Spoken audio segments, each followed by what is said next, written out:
Et on va continuer à parler de femmes à travers d'autres sujets. Femmes d'histoire, le 14 janvier, justement, un des temps forts des inspirantes avec Ève Delestre. Bonsoir. Bonsoir. Vous êtes la directrice de Femmes d'Histoire, on va en parler dans quelques instants, mais avant on va parler des femmes dans l'univers geek avec Matt, bonsoir. Bonsoir. Vous êtes animateur et on s'amusait hors antenne à dire, voilà, responsable éditorial, en fait vous êtes un des organisateurs de ce super événement qui a lieu le 14 et 15 janvier prochain. La chaîne en parle, si vous l'avez raté, c'est vraiment que vous... Faut regarder plus LMTV, ouais. Faut regarder beaucoup plus LMTV. Au centre des expos, le 14 et 15 janvier prochain, le Geek Life Festival. Pour ceux qui, j'allais dire, qui ne seraient pas sortis de chez eux, mais justement, il y en a qui sortent que pour venir le 14 et 15 janvier. C'est quoi le Geek Life Festival? C'est quoi la Geek Life? En fait, Geek Life, c'est un festival de pop culture. Et la pop culture, c'est hyper large, puisqu'on va regrouper des univers comme Star Wars, qui date de 77, comme Retour vers le futur, c'est 85, comme Robocop, comme... En fait, toutes les licences un peu rigolotes, les voitures qui parlent, l'espace, les robots, les mangas, les jeux vidéo, tout ce qui vous a fait un peu... qui vous a amusé, souvent quand on est plutôt enfant ou ado, se retrouve là-dedans, dans une espèce de fête géante, et où en fait, nous, on va vouloir que ces univers se rencontrent. Et typiquement, j'ai 40 ans, j'ai grandi avec des consoles de jeux vidéo. J'ai un enfant qui grandit aussi avec des consoles de jeux vidéo. Je peux lui présenter du rétro gaming et les jeux de quand j'étais petit, pendant que lui, il m'explique Fortnite et Valorant et tout ça auquel je comprends rien, qui sont les jeux de quand lui, il était petit. Et en fait, l'idée, c'est de faire un événement sympa, festif, où les gens peuvent se retrouver autour de passions communes qui sont liées à la pop culture. Alors la pop culture, on le rappelle, ça vient quand même de populaire aussi, donc ça nous touche tous. Quand on regarde le planning, évidemment, on peut n'en avoir que l'eau à la bouche. Pour notre génération, il y a quand même, vous avez un chanteur, Bernard Minet, du Club Dorothée, c'est quand même mythique. Mais oui, c'est super, Bernard Minet. L'année dernière, on avait déjà fait un plateau avec des chanteurs et des chanteuses de génériques de dessins animés. Il y avait Marie Dauphin, du coup, qui présentait Récréa 2 aussi, qui avait pris la suite de Dorothée, et du coup, qui chantait Bibi Phoque, par exemple, sur scène. On avait Michel Barouille, et puis on avait un chanteur de dessin animé sartois, je vais pas retrouver son nom, c'est un scandale, qui chantait Moi Renard, du coup, et c'était la première fois qu'il était sur scène, et du coup, voilà, c'était à Geek Life. Et là, cette année, on s'est dit, bon, concert de générique de dessin animé, le maître étalon, qui c'est Bernard Minet. Bon, bah, on va faire Bernard Minet. C'est génial. Alors, vous avez évidemment des youtubeurs qui viennent aussi, qui ont quand même, pour les uns les autres, 2 millions d'abonnés.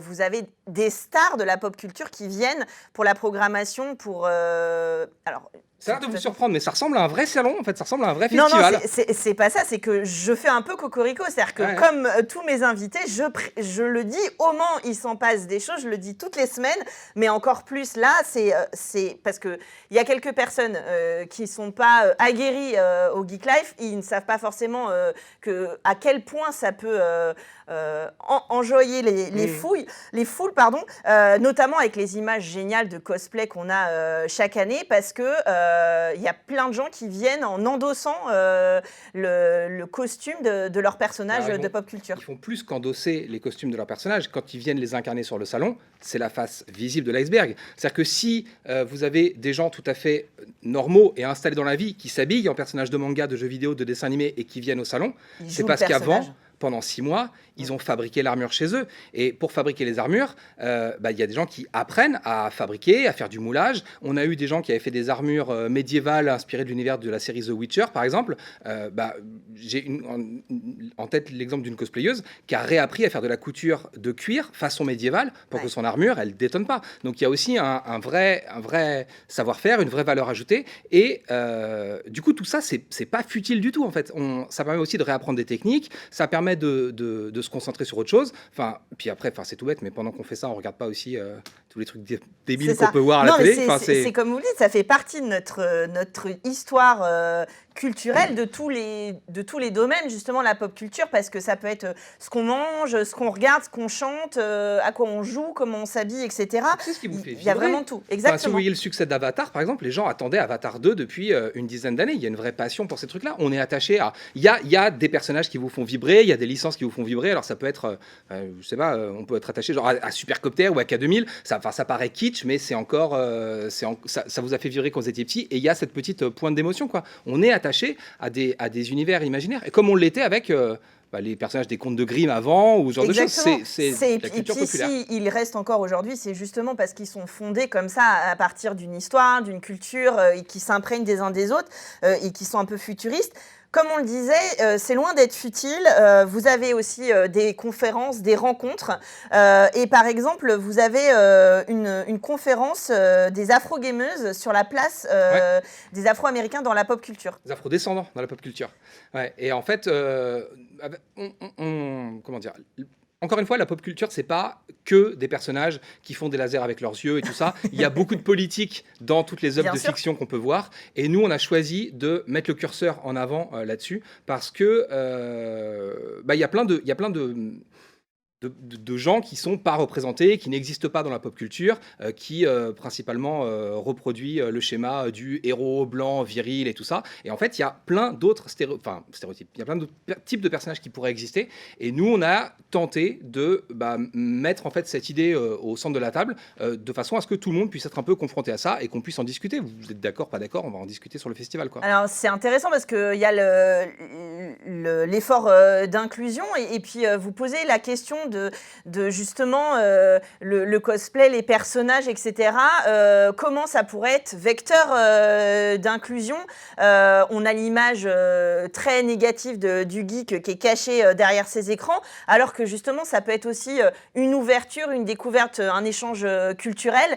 Et il y a des comment dire, par exemple, les femmes sont sous-représentées dans la pop culture. Et ça, c'est une femme qui vient en parler justement sur les sorties et la place qu'elles ont pu, je ne sais pas si c'est toujours d'actualité, mais avoir dans l'histoire de la pop culture. Précisément, là, l'idée, c'est la plupart des super-héros qu'on connaît ont été créés par des auteurs mecs. Ouais. Et en fait, quand on creuse un peu l'histoire des comics, il y a plein de femmes qui ont simplement été invisibilisées. Et donc, en l'occurrence, là, Marie-Paul Noël, qui est une éditrice de bouquins, vient faire une conférence pendant 1 heure où on va reparler de la place des femmes dans l'industrie des comics, quoi.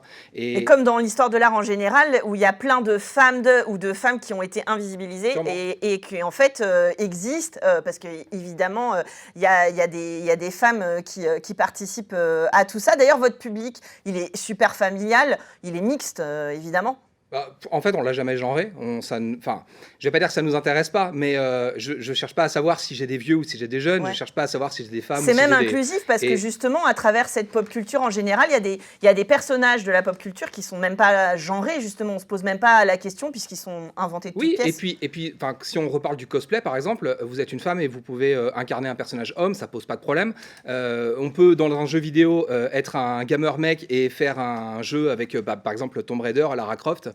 C'était des gars qui jouaient principalement aux jeux vidéo, alors pour plein de raisons, mais voilà, il y a pas on peut se transposer dans un autre personnage, et c'est l'histoire de la pop culture. Il y a un jeu qui est sorti là cet été qui s'appelle Stray, qui était un jeu où on incarnait un chat. Alors ça posait pas de problème, tout le monde trouvait ça formidable d'incarner un chat. Par contre, d'un seul coup, quand on met une héroïne au centre d'un jeu vidéo ou une héroïne black, et d'un seul coup, ça pose un problème et on pourrait pas s'identifier au personnage. Enfin, on peut s'identifier à un chat, mais pas à une femme. Du coup, ça pose question, justement, c'est intéressant d'en discuter. En tout cas, vous pouvez faire du e-sport, on peut parler cuisine, il y a plein d'artistes. Il y en a un peu pour tous les coups. Ça vient du Japon, ça vient d'Amérique, ça vient de partout dans le monde. Le programme est incroyable. Vous allez sur le site geeklifefestival.com. Je le rappelle, c'est le 14 et 15 janvier prochain et on y va en famille, évidemment, tout le monde peut venir. On y va en famille et une fois que vous avez payé votre ticket, qui est à 12 € aujourd'hui pour une journée, il n'y a rien de payant sur le festival. Si vous voulez manger, évidemment, vous achetez à manger, mais on peut faire des jeux vidéo, des flippers, des conférences, des animations, rencontrer des youtubeurs. Tout est gratuit sur le festival, ce qui n'est pas le cas partout. Et du coup, on a voulu vraiment faire quelque chose d'inclusif et de familial. Et d'accessible, donc c'est bien de le noter. Vous n'avez plus d'excuses, vous allez au centre des expositions au Mans pour le Geek Life Festival. Sans transition, on va parler de femmes encore, et on va parler le 14 janvier prochain, justement au Quinconce, on en parlait sur le plateau précédent, au Quinconce Espal. On va parler d'Hélène Bessette, une une romancière très peu connue. C'est le personnage, l'auteur que vous avez choisi pour cette édition de Femmes d'Histoire. Voilà, cette année, on n'a pas choisi une thématique. Les autres années, on part souvent sur un sujet, une thématique particulière. Là, on a choisi plutôt une personnalité, une femme. Et quelle femme? Donc, Hélène Bessette, écrivaine, qui a vécu en partie au Mans un certain nombre d'années et qui a eu une carrière assez difficile, qui a quand même écrit 13 romans qui ont été publiés et beaucoup d'autres qui ne l'ont pas été. Et c'est une femme qui nous intéresse à plusieurs titres. Elle est très particulière donc dans son écriture, dans son attitude vis-à-vis du milieu intellectuel qu'elle a connu. Et donc, elle a eu beaucoup de difficultés à percer dans ce milieu. Elle a pas été, ça a été beaucoup de rendez-vous manqués et beaucoup d'incompréhension. Et pour autant, il y a quand même quelques contemporains, notamment Raymond Queneau, oui, qui l'a porté et qui lui a permis même de survivre à certains moments, qui était captivée, ou Marguerite Duras qui écrit sur elle. Dans les années 50-60, elle a fait des rencontres voilà, telles que Raymond Queneau, qui l'a introduite pour qu'elle puisse faire paraître ses ouvrages. Mais toutes les personnes qui la soutenaient, oui, comme Marguerite Duras, Nathalie Sarraute, Simone de Beauvoir, Cocteau, ont souhaité qu'elle soit plus visible, mais malheureusement, ça n'a pas marché comme elle le souhaitait. Alors, c'est une femme, pour situer un peu aux téléspectateurs, elle est née en 1918, voilà, elle est décédée au Mans en 2000, et on va dire, elle est redécouverte à la lumière, notamment de Julien Doucineau, qui sera présent. Qui sera sur place. Alors, ce qui est assez intéressant, c'est de voir que cette femme invisibilisée, donc, renaît depuis un certain nombre d'années, quelques années, et avec des gens passionnés qui seront sur place, qui vraiment œuvrent de façon assez forcenée pour la remettre en lumière. Donc ça va être très très intéressant, que ce soit Julien Doucineau, son biographe, une Hélène Sirven qui est maîtresse de conférences en sciences et arts appliqués, une metteuse en scène aussi. Donc tous ces gens, le Patrick Bragban, le fils d'Hélène Bessette, sera là pour nous parler de sa mère. Et donc un comédien, une comédienne, un écrivain, il y aura des lectures et des interventions. Donc ce qui est intéressant, c'est de voir le parcours de cette femme. Pourquoi elle, à cette époque, c'était une femme qui avait une écriture, donc comme je disais, très particulière. Elle n'a jamais voulu faire partie des romans modernes, comme on disait à l'époque, mais elle n'a pas rencontré son public. Elle n'a pas, même en étant éditée, elle n'a vendu que 500 ou 600 ouvrages. On ne comprend pas pourquoi. Et donc, ce sera intéressant de décrypter tout cela au fur et à mesure de ces rencontres. Alors, c'est une femme d'histoire, justement. On va pouvoir parler de son œuvre, évidemment, de son style, et puis de son parcours atypique, de sa vie, évidemment. Tout ça, ça questionne aujourd'hui. Peut-être qu'on est mieux préparé, on est plus à même de recevoir son œuvre aujourd'hui. Peut-être finalement ce sera une des suppositions qui seront on peut penser qu'à l'époque le public, les gens n'étaient pas prêts à recevoir cette écriture qui est une écriture un peu poétique, une écriture un peu particulière et ce qui est dommage parce que Duras disait la littérature vivante pour moi c'est Hélène Bessette, personne d'autre en France à l'époque. Donc c'est là où on a un peu de mal à comprendre peut-être qu'il n'y avait pas l'accompagnement qu'on peut avoir aujourd'hui vers les œuvres ou cette lecture. En tout cas, vous posez la question. Hélène Bessette, grande écrivaine évidemment inspirante. Oui. Et ça se passe donc au Quinconce. Au Quinconce, samedi prochain, samedi matin à 9h30, avec donc des conférences et une lecture aussi d'1 heure avec Gilles Offray et Magali Montoya sur une de ses œuvres. Donc ce sera vraiment très, très, très intéressant. Et c'est surtout de redécouvrir une femme qui a été oubliée dans l'histoire de la littérature. Elle a quand même obtenu le prix Casse de la Brasserie Libre. Elle a été 2 fois nommée pour le Goncourt.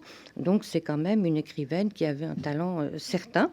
Et on va essayer de voir, de décrypter décrypter un peu et de mieux la connaître, parce que c'est vraiment, enfin, je propose au public de venir écouter et surtout de lire aussi son œuvre qui est très enrichissante. En tout cas, ça donne envie quand on découvre un petit peu sa biographie et son écriture, d'en savoir un peu plus. Et vous avez une belle programmation pour s'interroger dessus. Le 14 janvier, c'est une journée avec les associations locales, justement, les inspirantes au Quinconce.